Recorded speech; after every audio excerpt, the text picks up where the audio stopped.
बच्चों कैसे हैं।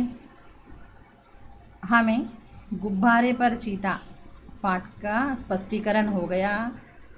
अब गुब्बारे पर चीता पाठ से संबंधित अभ्यास पाठ में जाएंगे बच्चे।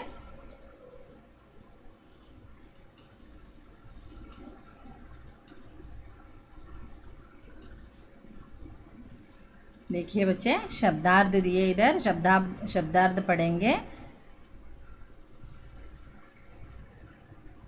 नाहक बेकार में, नाहक बेकार में।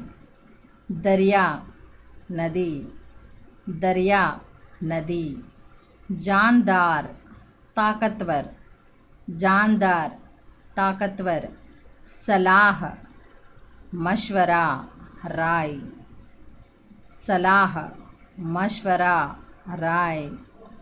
आकर्षक दूसरों का ध्यान अपनी ओर खींचने वाला, आकर्षक दूसरों का ध्यान अपनी ओर खींचने वाला। जामा कपड़ा, जामा कपड़ा। तमाशा मनोरंजन, तमाशा मनोरंजन। इस कहानी बहुत मनोरंजन है ना सुनने के लिए। इश्तिहार विज्ञापन, इश्तिहार विज्ञापन। इस कहानी में विज्ञापन में शेर के बारे में, हाथी के बारे में, इस तरह जानवरों के बारे में बढ़ा चढ़ाकर विज्ञापन में दिखाए। बेतहाशा तेजी से, बिना इधर उधर देखे। बेतहाशा तेजी से, बिना इधर उधर देखे। फिक्र चिंता, फिक्र चिंता। दुर्दशा बुरी हालत, दुर्दशा बुरी हालत। हिसाब गणित, हिसाब गणित। अब मैं पढ़ूंगी, आप भी मेरे साथ पढ़िए बच्चे। नाहक बेकार में, दरिया नदी। जानदार ताकतवर, सलाह मशवरा राय। आकर्षक दूसरों का ध्यान अपनी ओर खींचने वाला, दूसरों का ध्यान अपनी ओर खींचने वाला। जामा कपड़ा, तमाशा मनोरंजन, इश्तिहार विज्ञापन। बेतहाशा तेजी से, बिना इधर उधर देखे। फिक्र चिंता, दुर्दशा बुरी हालत। हिसाब गणित। ये देखिए बच्चे, कहानी से ये क्या है कि प्रश्न बच्चे, मैं नोट्स दूंगी आपको, मटेरियल दूंगी। हेडमास्टर क्या है कि इस कहानी से संबंधित प्रश्न क्या है कि एक बार पढ़ेंगे। हेडमास्टर साहब ने बच्चों को सर्कस में जाने से क्यों मना किया होगा? आप सोचिए एक बार। सर्कस के बारे में कौन कौन सी अफवाहें फैली हुई थी? बलदेव सर्कस में जाकर निराश क्यों हो गया था? बलदेव और चीता दोनों गुब्बारे पर ऊपर उड़ते जा रहे थे, फिर भी चीते ने बलदेव को कोई नुकसान क्यों नहीं पहुंचाया? कहानी के इस वाक्य पर ध्यान दो। इतने में उसे एक बड़ा भारी गुब्बारा दिखाई दिया। तुम्हें क्या लगता है कि गुब्बारा भारी होता है? लेखक ने उसे भारी क्यों कहा है? हम हमारे बीच में बातचीत चलना है। यह मैं प्रश्न पढ़ूंगी, आप सोचिए बच्चे, सोचो और बताओ। गुब्बारे में से हवा निकलने पर नीचे क्यों आने लगता है? इस तरह गुब्बारे में से हवा निकलने से इसे नीचे गिर पड़ता है, क्यों ऐसा पड़ता है? सोचिए बच्चे। स्कूल में तुम्हें क्या क्या करने के लिए अनुमति लेनी पड़ती है? क्या क्या करने को स्कूल आने के बाद हम बाहर जाने के लिए, कुछ खाने के लिए, बाहर पानी पीने के लिए अनुमति लेनी पड़ती है ना? आप भी सोचिए। क्या तुमने अपने आसपास के जानवरों की दुर्दशा देखी है? आपके आसपास कोई जानवर है क्या? उसकी दुर्दशा कैसी है देखिए बच्चे, उसके बारे में बताओ। सर्कस में जानवरों के करतब दिखाए जाते हैं, उसके प्रति क्रूरता बरती जाती है। पीटना, डांटना, उसे खाना नहीं खिला के उससे काम करवाना, इस तरह। क्या ऐसे सर्कस को मनोरंजन का साधन माना जा सकता है? सर्कस को स्वस्थ मनोरंजन का साधन बनाने के लिए क्या किया जाना चाहिए? सोचिए बच्चे, इन प्रश्नों के जवाब अगले पेज में जाएंगे। मुहावरे। नीचे लिखे वाक्य पढ़ो। इधर कुछ वाक्य दिए, पढ़िए बच्चे।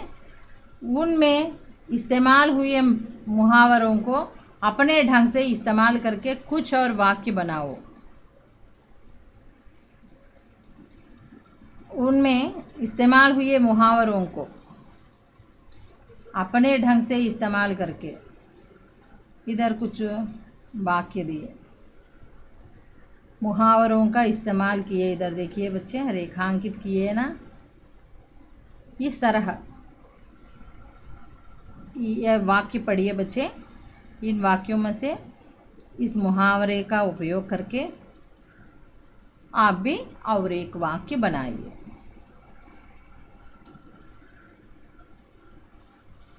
मुहावरा माने क्या है? किसी विशेष अर्थ को प्रकट करने वाले वाक्यांश को मुहावरा कहते हैं। अंग्रेजी में इडियम्स। किसी विशेष अर्थ को प्रकट करने वाला है। तुम्हारा मुहावरा शब्द का अर्थ अभ्यास होता है। मुहावरे एक उदाहरण की तरह होती है। हम दूसरों से बात करने के समय उदाहरण के रूप में भी ये मुहावरों को हम इस्तेमाल करते हैं, जिनको भाषा में इस्तेमाल करके हम कठिन बातों को भी बड़ी सहजता के साथ दूसरों को समझा सकते हैं। इस मुहावरों को उपयोग करने से हम बड़ी सरलता से दूसरों को समझा सकते हैं। हम मुहावरे का प्रयोग भाषा को सुंदर, प्रभावशाली तथा संक्षिप्त व सरल बनाने के लिए किया जाता है। इन मुहावरों को प्रयोग करने से भाषा का सुंदरता आती है, भाषा प्रभावशाली बनती है और हम बड़े बड़े वाक्यों को संक्षिप्त रूप में सरल वाक्य बनाने के लिए उपयोग है। इस तरह मुहावरा, एक बार देखिए, किसी विशेष अर्थ को प्रकट करने वाले वाक्यांश को मुहावरा कहते हैं। मुहावरा शब्द का अर्थ अभ्यास होता है। मुहावरे एक उदाहरण की तरह होती है, जिनको भाषा में इस्तेमाल करके हम कठिन बातों को भी बड़ी सहजता के साथ दूसरों को समझा सकते हैं। मुहावरे का प्रयोग भाषा को सुंदर, प्रभावशाली तथा संक्षिप्त व सरल बनाने के लिए किया जाता है।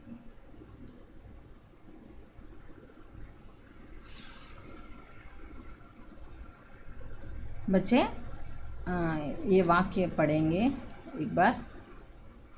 बलदेव के तो होश उड़े हुए थे। पाठ से संबंधित वाक्य है ये। बलदेव के तो होश उड़े हुए थे। बलदेव के दिल में जो बात बैठी जाती उसे पूरा करके ही छोड़ता। वह इतना डरा कि उसके हाथ पांव फूल गए। वह इतना डरा कि उसके हाथ पांव फूल गए। ऐसा लगा जैसे किसी ने चीता का खून चूस लिया हो। ऐसा लगा जैसे किसी ने चीता का खून चूस लिया हो। बलदेव का दिल कांप उठा। बलदेव का दिल कांप उठा। ये पाठ से संबंधित वाक्य है बच्चे। इसमें मुहावरे शब्द क्या है?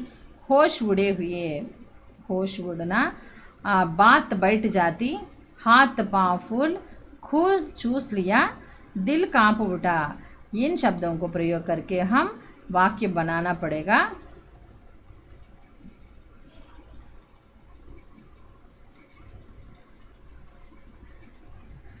होश उड़ जाना पहले वाक्य में है। होश उड़ जाना, होश उड़ जाना का अर्थ है अत्यधिक घबरा जाना। अत्यधिक घबरा जाना। वाक्य प्रयोग करने से पुलिस को देखते ही चोर के होश उड़ गया। पुलिस को देखते ही चोर के होश उड़ गया। दूसरा वाक्य में है बात बैठ जाना। अर्थ है बात बैठ जाना का मतलब है ध्यान देना। मन में यदि गलत बात बैठ जाती है तो सरलता से निकलती नहीं है। मन में यदि गलत बात बैठ जाती है तो सरलता से निकलती नहीं है। तीसरा है, देखिए बच्चे, हाथ पांव फूलना का मतलब है डर से घबरा जाना। हाथ पांव फूलना, डर से घबरा जाना। संकट के समय ज़्यादातर लोगों के हाथ पांव फूल जाते हैं। आजकल हम लोगों को कोरोना का शब्द सुनने से हमारे हाथ पांव फूल जाते हैं। खून चूस लेना, अगला शब्द है खून चूस लेना। चौथा है यह, इसका अर्थ है बहुत अधिक तंग करना। बहुत अधिक तंग करना। मालिक तो काम करवा कर उनका खून चूस लिया है। मालिक तो काम करवा कर उसका खून चूस लिया है। दिल कांप उठना। दिल कांप उठना अगला मुहावरा है यह, का मतलब है, अर्थ है बहुत भयभीत होना। दिल कांप उठना का मतलब है बहुत भयभीत होना। वाक्य प्रयोग में करने से, परीक्षा का परिणाम देखकर मेरा दिल कांप उठा। परीक्षा का परिणाम देखकर मेरा दिल कांप उठा।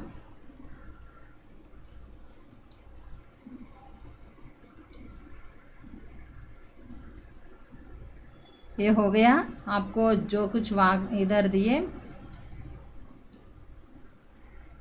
इनके प्रयोग से मैं 5 वाक्य बनाकर दिखाई बच्चे। अगले कुछ मुहावरे हैं। अगले कुछ मुहावरे भी हैं